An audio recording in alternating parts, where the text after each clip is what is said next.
If you were to take an apatosaurus, one of those classic long-necked 100-ton dinosaurs, and somehow just drop it into the middle of a modern-day forest, it wouldn't just look out of place. It would actually die almost instantly. Yeah, structurally, it just couldn't survive. Its own bones would literally snap under the sheer mechanical stress of its body weight and our current gravity. Right. And its heart, like no matter how massive that heart is, it would physically fail to pump thick blood up a 40-foot neck. Yeah. Not against the crushing force of the gravity we have today. The physics just don't allow for it. Exactly. And the crazy thing is, if you shift your focus from biology over to geology, and you look at, say, the Rocky Mountains or the Himalayas, you actually run into a very similar brick wall of physics. You do. Because standard tectonic math tells us the plates simply shouldn't have enough kinetic energy to crumple the crust that far inland. I mean, we're talking about pushing billions of tons of solid rock miles into the sky. So we basically have this massive gravity problem in paleontology and an equally massive math problem in geology.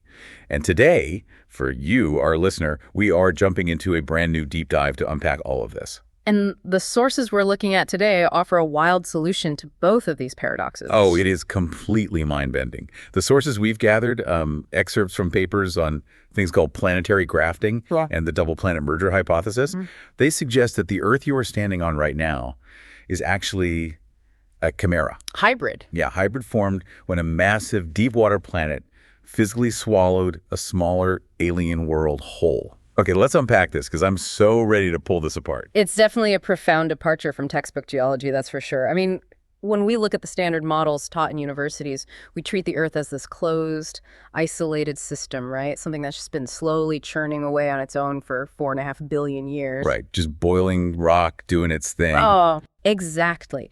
But the papers we are diving into today, they force us to look at Earth's anomalies not as, isolated little glitches, but as the visible scars of a massive cosmic collision. It's treating geology as a crime scene almost. Yes, it frames geology as the ongoing mechanical settling of two entirely different planets that are just trying to reach a physical equilibrium. I love this perspective shift. But before we get to, planets swallowing other planets, we need to earn that leap. We need to look at why mainstream geology is currently struggling to balance its own checkbook, so to speak. We have to look at the cracks in the current model. Yeah. So let's start with the mountains. The standard model says mountains are built by subduction. One tectonic plate slides under another, it creates friction, and the crust crumples up. Which sounds completely intuitive. It does, until you actually look at the physics of what is supposedly driving that movement. Right, because for a long time, the foundational assumption of plate tectonics was that the mantle, that hot semi-fluid layer beneath the crust, was acting like a giant conveyor belt. Like boiling water pushing a lid around. Exactly. The idea was that thermal convection currents were boiling up at the mid-ocean ridges, pushing the plates apart and literally ramming them into each other. But as geophysicists developed better seismic imaging and, better mathematical models over the last few decades, that whole conveyor belt model kind of fell apart. Wait, really? The mantle isn't pushing them? No, the heat rising from the mantle simply doesn't generate enough horizontal force to push entire continents around. The ridges are actually just passive cracks where magma bleeds out because the plates are already pulling apart. Okay, so if they aren't being pushed from behind by boiling magma, they have to be pulled from the front, which leads to this concept in the sources called slab pull. Right, slab pull. It's like the edge of the oceanic plate gets cold and dense and it starts to sink into the mantle like a heavy anchor falling off the side of a boat. Yeah. Right? And it just drags the rest of the plate down with it. That is the current consensus, yes. Slab pull is the primary engine of plate tectonics. But recognizing that subduction is a pulling force creates this massive mechanical headache called the orogeny paradox. Orogeny being just the fancy geological term for mountain building. Exactly. So think about it. If the edge of a plate is sinking into an ocean trench and pulling the continent toward it, you have a tension force. You're actively stretching the plate. Okay. But mountains require a compression force. They require pushing. So I'm picturing pulling a heavy rug across my living room floor by its fringe.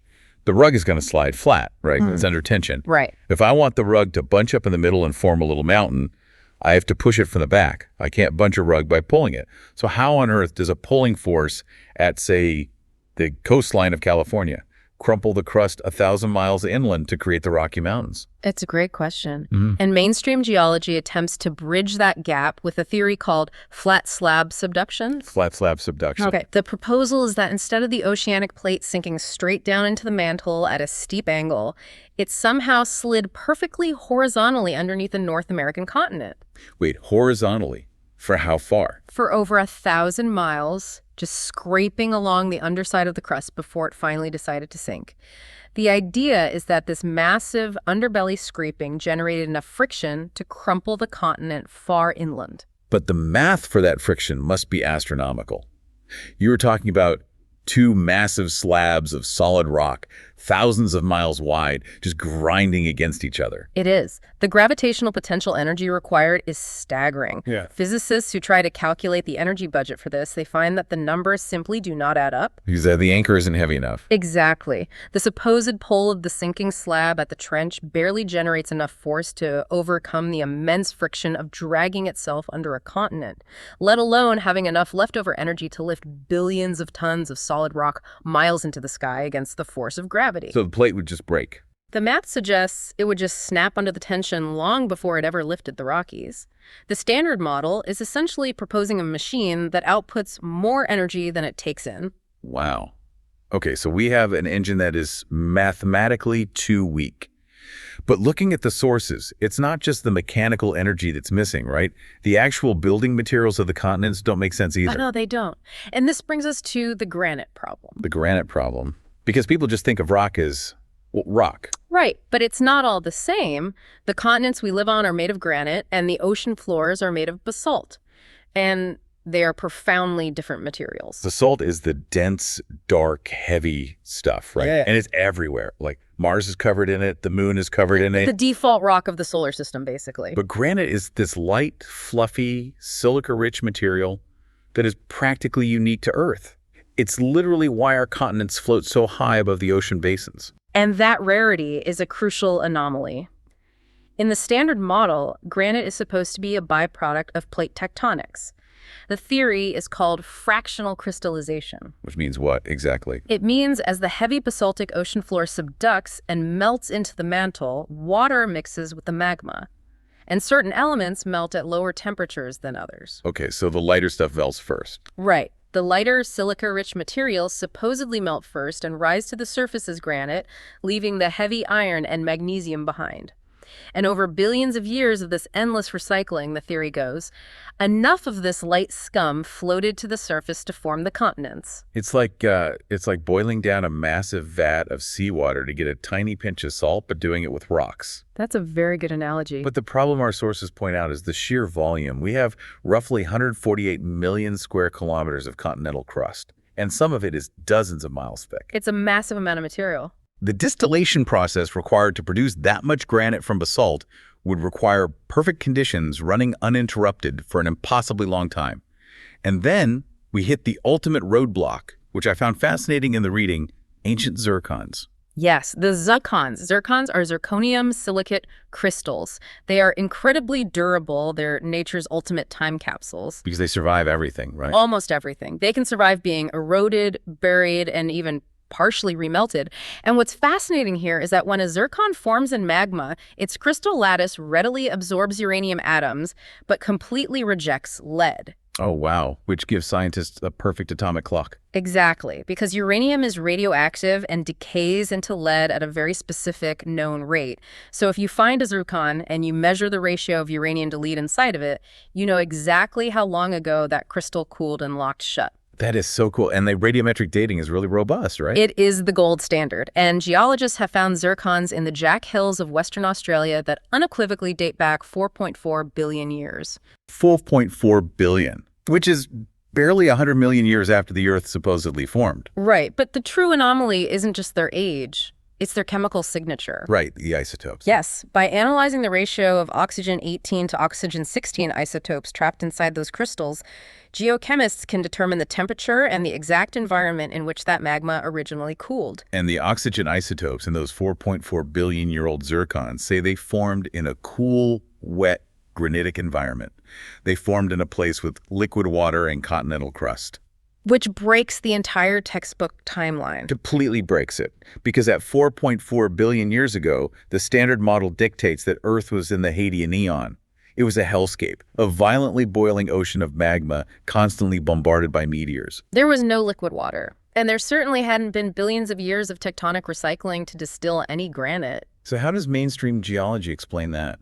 Well, they're forced into contortions, really. They have to propose localized, microscopic pockets of water and rapid, hyper-efficient distillation processes that somehow survived this global magma ocean. It sounds like an explanation of convenience. It is. It's a mathematically unsatisfying model. Because what we actually have is evidence of a cool, wet, granitic crust existing before the engine that supposedly creates granitic crust was even built. Okay, I am going to put on my skeptic hat here for a second, because anyone listening who knows a bit about geology is probably screaming at their device right now. I'm sure they are. We have GPS satellites in orbit. We can literally measure tectonic plates moving. We can watch the Pacific plate moving over the Hawaiian hotspot by centimeters every single year. We know the plates are moving. So how can these papers claim the tectonic model is wrong when we can watch it happening in real time? Well, what's fascinating here is that the planetary grafting hypothesis does not deny the empirical data. Okay. The GPS measurements are entirely accurate. The plates are absolutely moving. What the hypothesis challenges is the interpretation of why they are moving. Yeah. Mainstream science sees the crust sliding and assumes the slow, weak thermal convection of the mantle is actively driving it, like boiling water pushing a raft. But the grafting theory looks at that same movement and argues that the GPS satellites are tracking the final dying momentum of a massive topological collapse. So the plates aren't being pushed by a boiling mantle. They are sliding and settling because of gravity. Exactly. Which brings us to the core of this entire deep dive, the anatomy of a planetary graft. Because to solve the weak engine of the mountains, the impossible volume of the granite, and those 4.4 billion-year-old wet zircons, the sources propose we aren't looking at one planet's history. We're looking at two. Two distinct worlds, sharing an orbit or a local neighborhood billions of years ago. Right. So paint a picture of these two worlds. Okay, the first is the Oceanic Host. This is the proto-Earth. It was massive, and it was entirely covered in a global, incredibly deep ocean. So no land at all? No continents, no shallow seas, no granite. Just a heavy, dense basaltic crust covered by a formless, sterile void of deep water. And then you have the second world, the Granitic Guest. Yes. This planet was smaller, roughly the size of Mars. But structurally, it was the exact opposite of the host. It had a thick, buoyant global shell of granite. And because it was smaller, it cooled faster, right? Precisely. It cooled faster, so it had shallow inland lakes, a stable atmosphere, and according to the hypothesis, it was the original home of those ancient zircons. It was already geologically mature. It already had the cool, wet crust. Exactly. And the proposition here is that these two planets entered into a gravitational dance that eventually resulted in a slow-motion merger. But it's vital to understand the physics of this collision, right? Yeah. Because when I hear planets colliding, I picture a Michael Bay movie, just a sudden, explosive fragmentation where both planets shatter into dust. And that's what most people picture. But it wasn't that. It was a low-velocity, highly viscous docking. It was a graft. And the mechanics of this graft are where the physics just get wild. The smaller planet, the Granitic Guest, essentially sinks into the Oceanic Host, but it separates as it goes in. Right, because the guest planet has a ridiculously dense, heavy iron core. And that iron core drops straight down into the center of the host planet, kind of like a hot cannonball sinking through a vat of thick wax. But the guest planet's crust, that light, fluffy, granitic outer shell, it can't sink. Granite is simply too buoyant. It will always float on denser mantle material. It refuses to go down. So as the heavy iron core of the guest drops into the abyss, the granitic crust gets snagged on the surface of the host planet's global ocean. Yes. The core pulls away, and the crust gets literally peeled off its own core, like the skin of an orange. You know, reading this, the analogy that kept coming to my mind was taking a tight leather jacket off a small mannequin and then trying to force that exact same jacket onto a much larger, broader mannequin. That's a great visual. Because you can pull it over the arms, but it is never going to zip up in the front. You're going to have a massive gap exposing the chest. And because the geometry of the shoulders is completely different, the leather's going to bunch up, it's going to wrinkle, and it's going to tear. And that topological analogy is precisely what the math describes. You are attempting to map the surface area of a smaller sphere onto the surface area of a significantly larger sphere. Right. The geometry dictates that the material must stretch, fracture, and wrinkle to accommodate the new curvature. The exposed chest, in your analogy, is the basaltic ocean basins of the host planet.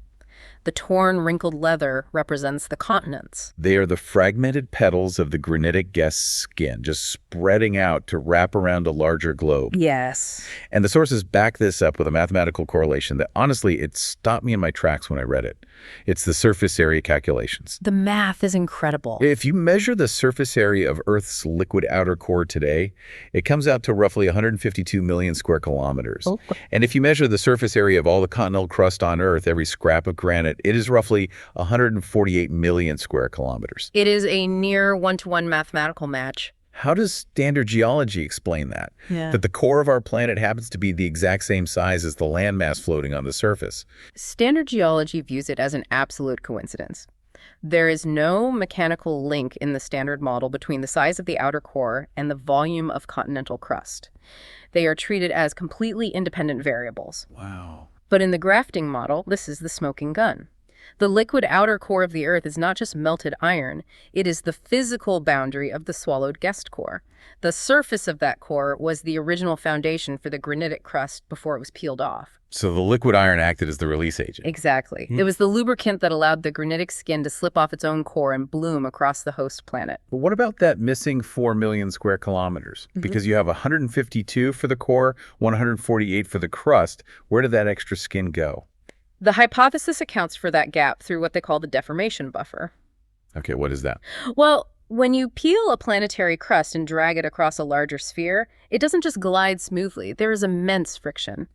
The bottom layers of that granitic skin would be shaved off, creating vast deposits of what geologists call accretionary wedges. Like jumbled masses of scraped rock along the continental margin. Right, and furthermore, millions of square kilometers of surface area are actually hidden inside the deep topological folds of the mountain roots. Oh, because the crust is folded in on itself. Yes. When you account for the scraped material and the deep vertical folds, that 4 million square kilometer discrepancy basically vanishes. That is wild. It turns geology into pure topology. We aren't looking at boiling convection currents. We are looking at the geometric settling of a massive physical system, trying to find its most stable configuration. It's all about geometry and gravity. But if the continents are these torn, unrolling petals of an alien world, that has to explain the map of the Earth we see today, right? It has to explain why the coastlines look the way they do and why the oceans are shaped so specifically. It does. And this brings us to unrolling the petals and looking at the Pacific Ring of Fire. Yes. Because if you look at a map of the Pacific Ocean, it is bordered by this near-continuous ring of deep ocean trenches, volcanic arcs, and intense seismic activity, the Ring of Fire. And in the standard model, this is just considered a coincidental boundary where several independent tectonic plates happen to be converging and subducting at the exact same time. But the grafting theory looks at that massive circular feature and says, that's the entry wound? It's the inverted crater where the guest's core was swallowed by the host. Which changes everything. It really does. It's a permanent mechanical seam of suction. Think about it. When a massive iron core drops into the center of a planet, it displaces material, obviously, but it also creates a localized gravitational drain during the settling process. Because it's pulling mass downward. Exactly. The internal mass of the Earth is still organizing itself, and that downward vector exerts a constant pulling force on the edges of the crust above it. It's not an impact crater pushing material outward, it is a topological depression pulling material inward and downward. Which completely reframes how we look at island arcs. Like, look at the Aleutian Islands stretching off Alaska, or the Ryukyu Islands near Japan. Right, they form those beautiful, perfect crescent moon shapes facing out into the Pacific. And for years, I looked at those on a globe and thought, that looks exactly like the rim of a massive meteor impact. The visual similarity to a crater rim is definitely striking, but structurally, they are entirely different. Because an impact crater has a symmetrical raised rim from explosive displacement. Right. But island arcs are asymmetrical. They have a deep trench on the ocean side and a shallow basin on the continental side. So if they aren't impact craters, and they aren't just random subduction crumples, what are they? They are stretch marks. That's right, yeah. Yes. They are buckles in the fabric of the granitic petals. You have to remember that over millions of years, under immense heat and sustained pressure, solid rock behaves like an incredibly thick, viscous fluid. It flows like cold glass. So as the leading edges of these granitic petals were being pulled outward across the rough basaltic skin of the host planet, the friction caused them to bow out. Exactly. They snagged, they stretched, and eventually they fractured into these perfect geometric arcs.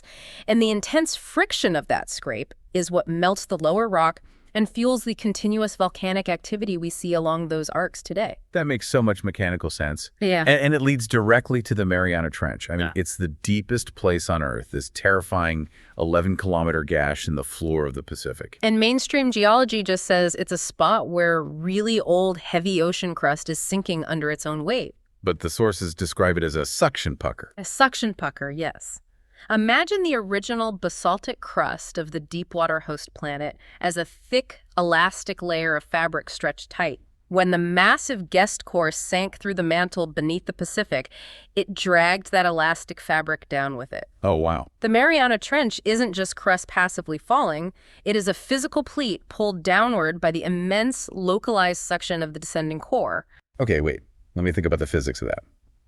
If I take a bedsheet that's pulled tight, and I forcefully pinch one section and pull it straight down to create a deep pucker, the fabric has to compensate somewhere. Right. You can't just displace that much tension without the sheet humping up somewhere else nearby. Yeah. If the Mariana Trench is a massive downward mechanical pull, shouldn't there be an equally massive upward bulge right next to it? And your intuition for fluid displacement and mechanical tension is exactly what the topological math demands, and the Earth actually provides the precise feature to balance that equation. What is it? The Ontong Java Plateau. The Ontong Java Plateau. I have honestly never heard of that. Most people haven't, but it is arguably the largest volcanic feature on the planet, and it's located in the Western Pacific, just south of the Mariana System. Oh, wow.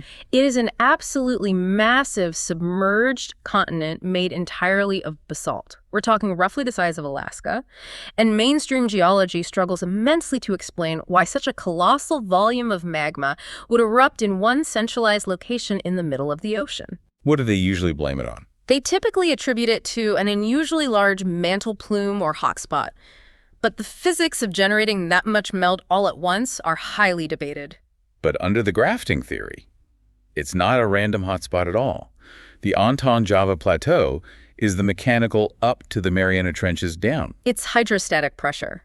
As the host's crust buckled and was dragged down to form the trench, the mantle material beneath it was violently displaced. It had to go somewhere. So it squeezed upward through the adjacent crust like toothpaste being crushed in a tube, and it erupted onto the seafloor to build this massive plateau. Precisely. The topography of the Pacific is a closed mechanical system. In fact, if you were to run a 3D computer simulation and instruct it to unwrinkle the Pacific seafloor. Like ironing out the trenches by pulling them up and flattening the plateaus by pushing them down. Exactly. If you did that, you would find that the Pacific Ocean is essentially the host planet's original unbroken skin.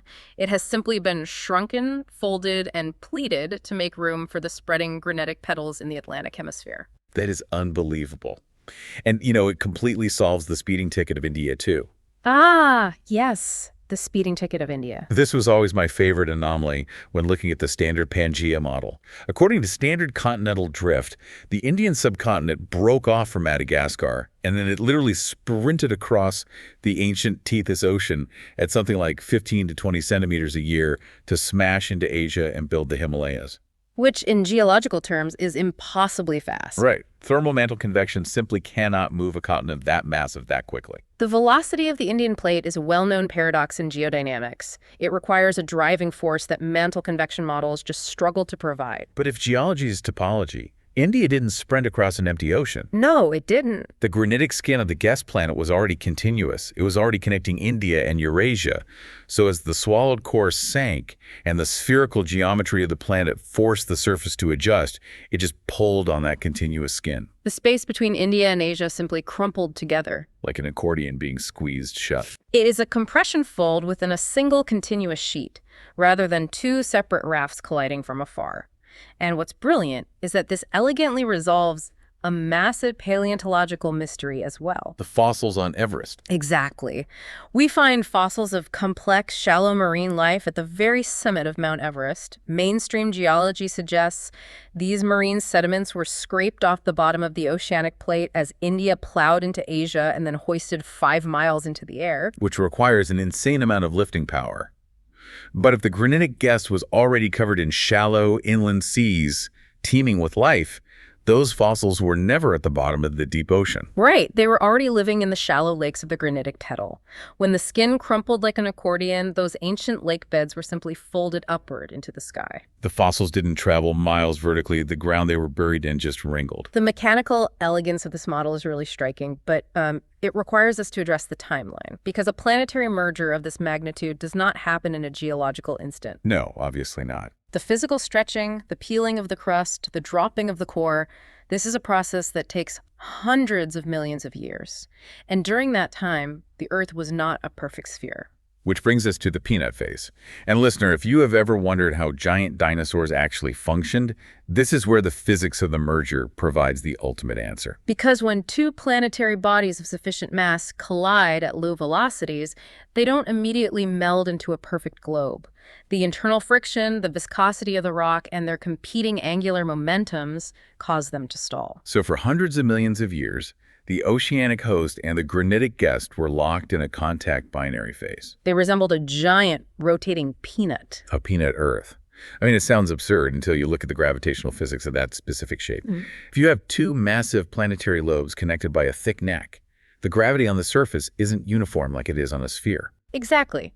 At the poles of the peanut, gravity would be relatively normal, but at the equator, in the neck, where the two lobes physically intersect, you create a very specific gravitational corridor associated with the L1 Lagrange point. Okay, let's break down how that Lagrange point cancels out gravity, because this is the absolute key to the dinosaur. Right. In a contact binary, if you are standing in the neck region, you have a massive planetary body directly beneath your feet pulling you down. Standard gravity. But you also have a significant portion of the other planetary body powering above the horizon, exerting a gravitational pull upward and outward. And because gravitational force operates on an inverse square law, these competing vectors don't entirely cancel out to zero, but they significantly counteract each other. So the net downward vector, what we experience as body weight, is drastically reduced. You are living in a low gravity corridor. And this is the dinosaur solution. I mean, for decades, biomechanical engineers have looked at the skeletons of the megafauna from the Mesozoic era and raised massive red flags. They have. The math doesn't work. You look at a titanosaur weighing 80 to 100 tons.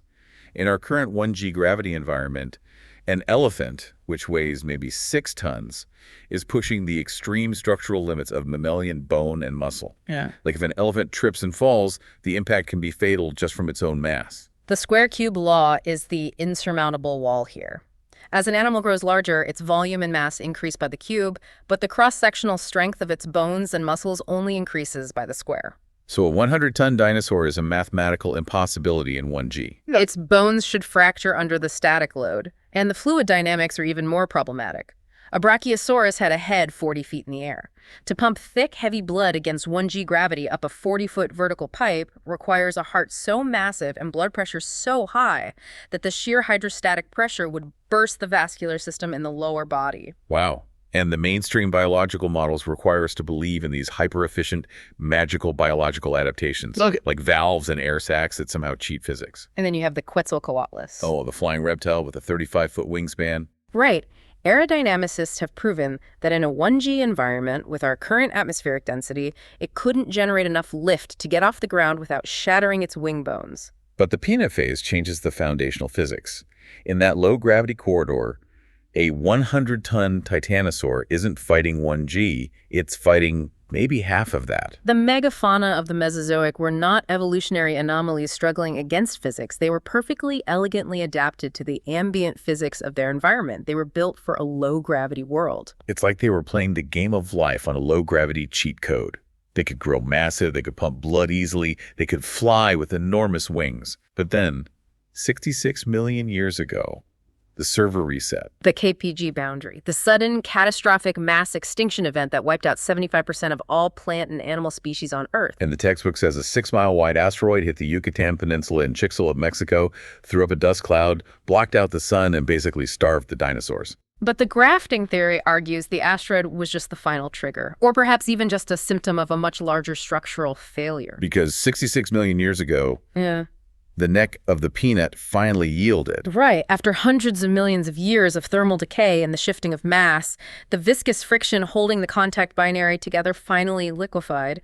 The guest core, which had been suspended in the neck, lost its structural support and dropped precipitously into the center of the host. And the peanut instantly collapsed into a spherical equilibrium. Yes. And the immediate terrifying consequence of that geometric collapse is a gravity spike. The instant the mass consolidated into a sphere, the competing gravitational vectors vanished.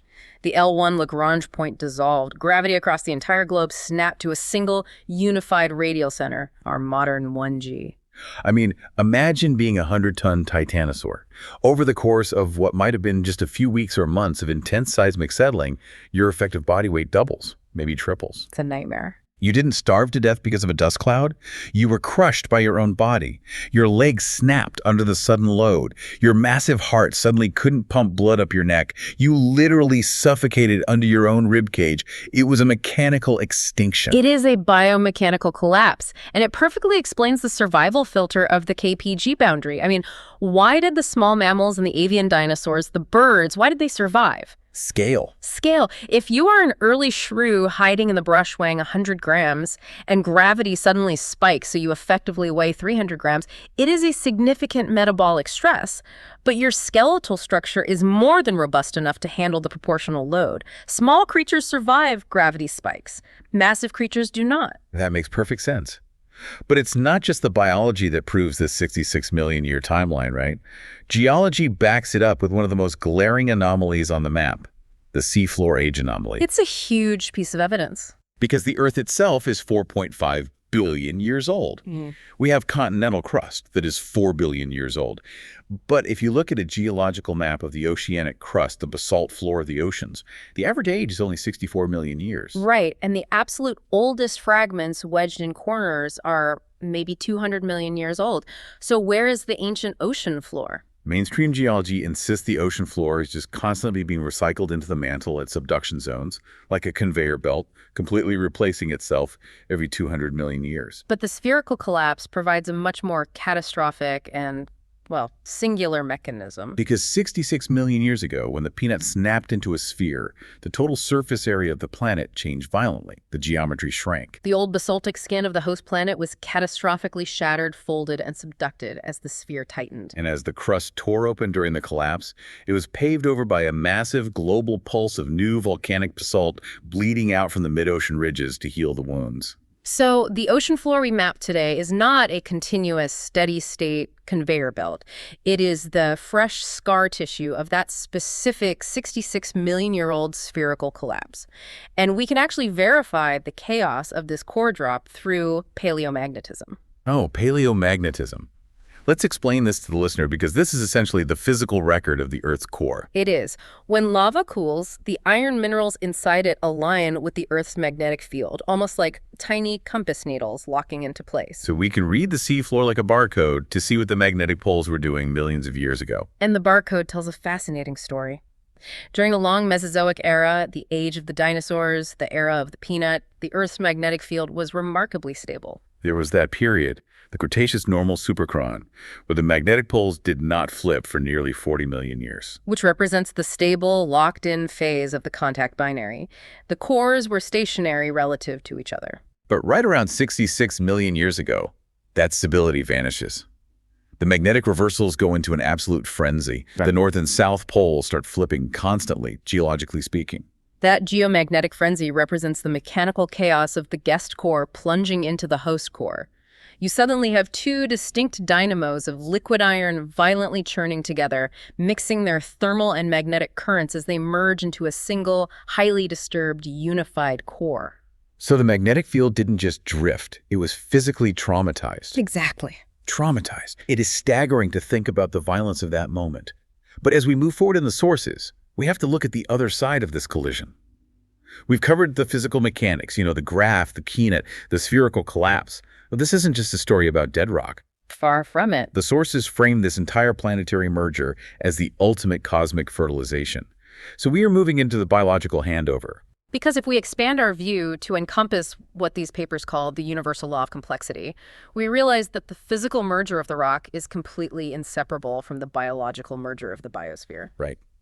Before the Granitic Guest arrived, the Oceanic Host was a completely sterile environment. It was a massive, deep ocean of dark water, rich in chemicals, but completely devoid of complex information. It was an unformatted hard drive. And the Granitic Guest was the Ark. The sources use this incredibly evocative, almost poetic language, the spirit hovering over the waters. The smaller planet, with its shallow lakes and stable granitic crust, had already evolved complex multicellular life. It was carrying the biological payload. Which forces us to completely reevaluate the Cambrian explosion. The Cambrian explosion. In the standard evolutionary timeline, around 540 million years ago, the fossil record suddenly, almost inexplicably, leaps from microscopic single-celled organisms and soft-bodied blobs to highly complex macrobiology. Yes. In a geological blink of an eye, we see the emergence of advanced body plans, articulated limbs, armor, and the most metabolically expensive adaptation of all, vision. The literal emergence of sight. Let there be light. It's an incredible moment. But the Cambrian explosion has always been a massive headache for Darwinian gradualism, hasn't it? You shouldn't get that many complex mutations that quickly. But under the grafting theory, the Cambrian explosion wasn't a sudden miraculous wave of random mutations. It was the exact moment of the splat. Splat. It was the biological handover. It marks the point in the merger where the granitic guest's crust finally breached the host's global ocean. The guest's advanced, pre-evolved biological payload was suddenly introduced into the vast, warm, nutrient-rich waters of the host planet. It was an invasive species event on a planetary scale. Precisely. The genetic material didn't suddenly evolve. It was physically unloaded into a pristine, boundless new environment where it could rapidly diversify. But a system that complex requires incredible stability to survive the actual merger, right? Yeah. How does a planet undergoing a catastrophic crustal peeling and a core drop not just boil away all its water and sterilize itself? That's the million-dollar question. And this brings us to the stabilizing force of this entire operation, the trinary system. We have to talk about the moon. Yes, the moon. Okay, the standard model of lunar formation is the giant impact hypothesis. It posits that a Mars-sized object named Theia randomly smashed into the early Earth, completely vaporized, and the resulting debris ring eventually coalesced into the moon. But the giant impact theory has a glaring flaw called the identical isotope mystery. Right, because every celestial body in the solar system has a unique chemical barcode, an isotopic signature based on exactly where it formed in the solar dust cloud. Yes. So if Theia was an alien planet that flew in from somewhere else and hit Earth, the moon should be made of a mix of Earth rock and Theia rock. It should have a hybrid barcode. But when we brought back rocks from the Apollo missions, the isotopic signatures of the moon and the Earth were virtually identical. They are twins. And mainstream science struggles with this. They propose increasingly complex models where the impact was so perfectly energetic that it perfectly homogenized the mantles of both bodies before reforming. But the grafting model offers a much simpler, highly ordered explanation. The Oceanic Host, the Granitic Guest, and the moon were all born from the exact same local binary cloud. They formed in the same orbital ring. They share the same isotopic DNA because they are a trinary family. And the moon's role in this family is absolutely critical. It didn't get sucked into the merger. It stayed on the outside at a safe gravitational distance, acting as a structural anchor. The sources describe the moon as the pacemaker or the placenta of the new hybrid Earth. The mechanics of that pacemaker are driven by tidal flexing. How does that work? Well, the moon's gravitational pull doesn't just move the water in our oceans to create tides. It physically kneads the solid rock of the Earth's interior. As the Earth rotates, the moon's gravity bulges the crust and the mantle. And this constant rhythmic kneading generates internal friction, which produces heat. So it keeps the mantle hot and squishy. Yes. And that thermal lubrication is exactly what keeps the granitic petals, the tectonic plates, moving. It prevents the planetary engine from seizing up. And by keeping the tectonic engine running, the moon essentially operates the Earth's thermostat. the long-term carbon cycle. Right. Active volcanism burps carbon dioxide into the atmosphere, warming the planet. Rain washes that carbon into the ocean, where it is locked into carbonate rocks. Subduction drags those rocks back into the mantle to be melted and erupted again. And without the moon's tidal friction acting as a pacemaker, the tectonic engine would have frozen solid billions of years ago. The carbon cycle would have stopped, and the Earth would be either frozen into an ice ball or boiled into a runaway greenhouse. Okay, I have to ask a timeline question here. Let's assume the guest planet brought all this incredibly advanced DNA, and it unleashed it during the Cambrian explosion 540 million years ago. If the biological software was already that advanced, why did mammals and human intelligence take so long to show up? That's a fascinating point. Right. Why did the dinosaurs get to rule for hundreds of millions of years in the peanut phase? Why the delay on the high-level biology? We must view biological evolution through the lens of thermodynamics and environmental stability. Following the initial contact and the Cambrian handover, the Earth was in an incredibly volatile state. Just a mess of heat and movement. The physical peeling and unrolling of the granitic crust was violently energetic, the climate was fluctuating, volcanism was rampant, and the geometry of the planet was shifting into the contact binary. It was a chaotic hardware environment. Exactly. And in the hierarchy of biological complexity, reptiles are essentially low-maintenance hardware.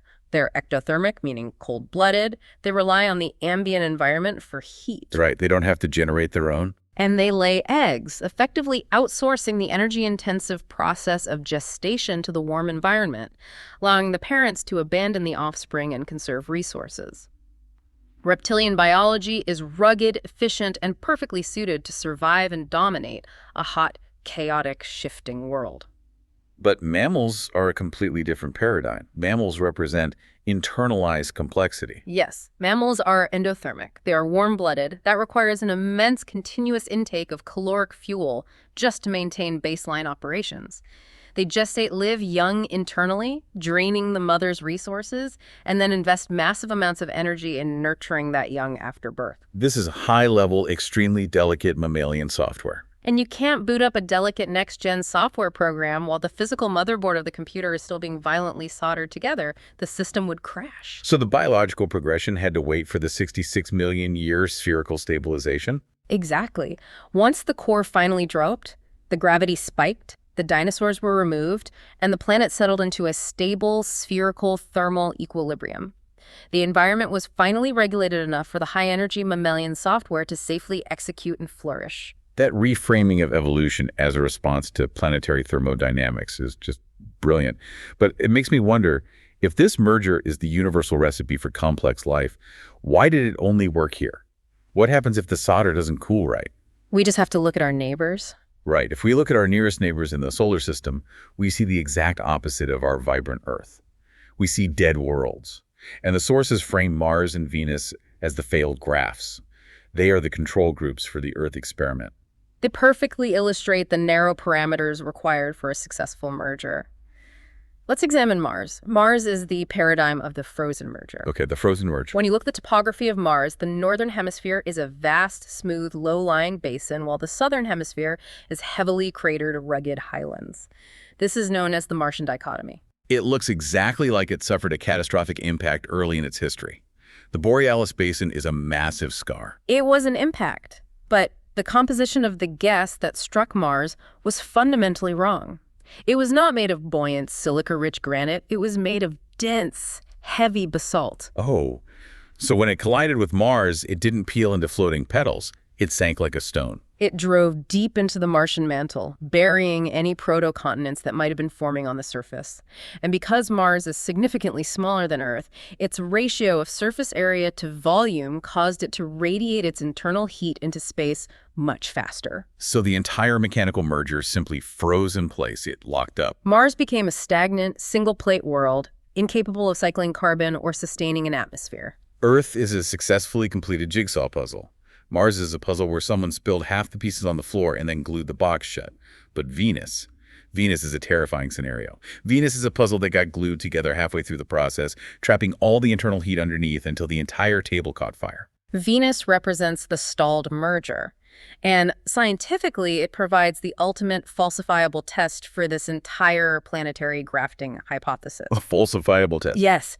For decades, radar mapping of Venus showed a hellish world covered in volcanic basalt.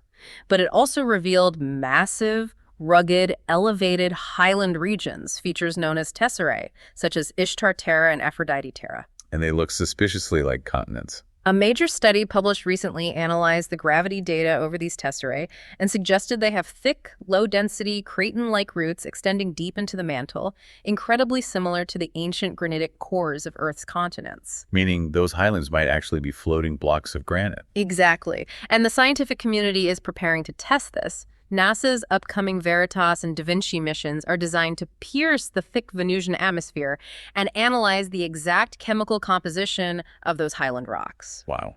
And if the spectrometry proves that the tesserae are made of widespread granitic rock, it acts as a smoking gun. It proves that Venus, just like Earth, physically swallowed a granitic guest planet. It would be incredible confirmation. But wait, if Venus swallowed a granitic guest, why is its surface 900 degrees? Why is it a toxic hellscape instead of a second Earth? Because of the Venusian trap. Venus lacked the one critical component required to complete the graft, an abundance of deep, liquid water. Oh, the lubricant. Water acts as the essential lubricant for the lithosphere. When the Venusian guest planet hit, its granitic skin shattered into massive jigsaw pieces. But without the hydrostatic lubrication of a global ocean, the immense friction prevented the granitic petals from smoothly unrolling across the surface. The skin got stuck. It just clumped together near the entry wound. The crust jammed. It failed to initiate a functioning, continuous tectonic cycle. And without moving plates to vent the internal heat of the core merger, that thermal energy built up beneath the stalled crust. The mantle superheated, triggering a catastrophic runaway greenhouse effect. It boiled off whatever shallow surface water existed, baking the carbon into the thick, toxic atmosphere we see today. And the violent, messy, angular momentum of the stalled collision even left Venus with a retrograde rotation. It spins backward compared to the rest of the planets. So we survived and thrived because we had a deep ocean to act as grease and the moon to act as a pacemaker. But this raises a really uncomfortable question about our own future. Earth is the only planet we know of that currently has active plate tectonics. Mainstream geology treats this tectonic engine as a permanent, perpetual motion machine that will run forever. But under the grafting theory, plate tectonics is not a permanent state of being. Right. It is a transient phase. Plate tectonics is simply the visible mechanical wrinkling and settling of the granitic skin graft as the two planetary masses slowly attempt to reach perfect physical and thermal equilibrium. It is the friction of the merger gradually working itself out. Meaning, the engine is going to stop. It is an unavoidable thermodynamic certainty. The moon, our pacemaker, is slowly stealing Earth's angular momentum and drifting away from us at a rate of a few centimeters a year. So as it moves further away, its tidal flexing weakens. Exactly. Simultaneously, the immense internal heat generated by the initial friction of the core drop is slowly radiating away into space.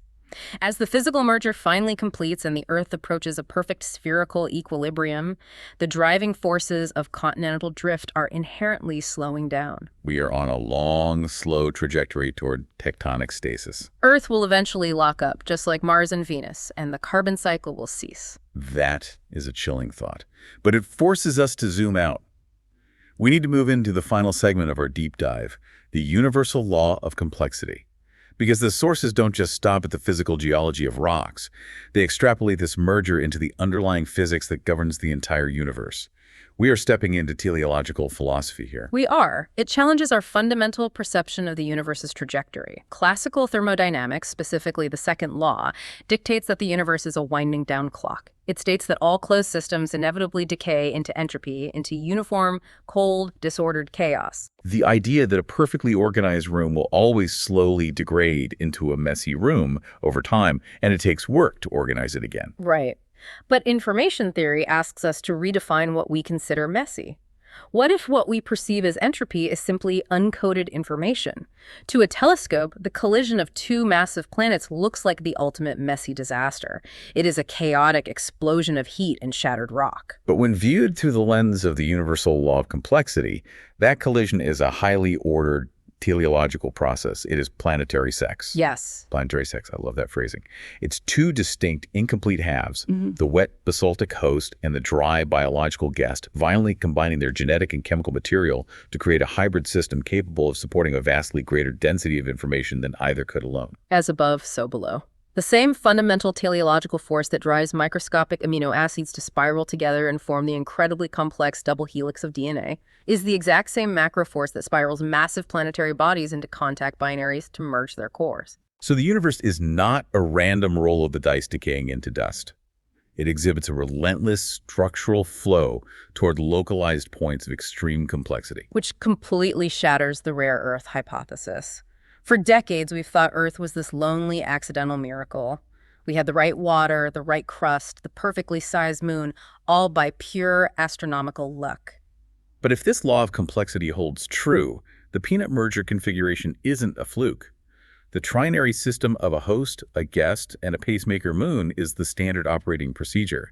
It is the universal manufacturing process for complex life. It implies a staggering abundance. When astrobiologists scan the galaxy looking for habitable exoplanets, they shouldn't just be looking for the chemical signature of water. They should be looking for the structural signatures of this exact hybrid history. They should look for the dense cores, the binary origins, and the specific ratios of granitic landmass to deep oceans. It is incredibly humbling, but at the same time, it is the most elevating concept I have ever read.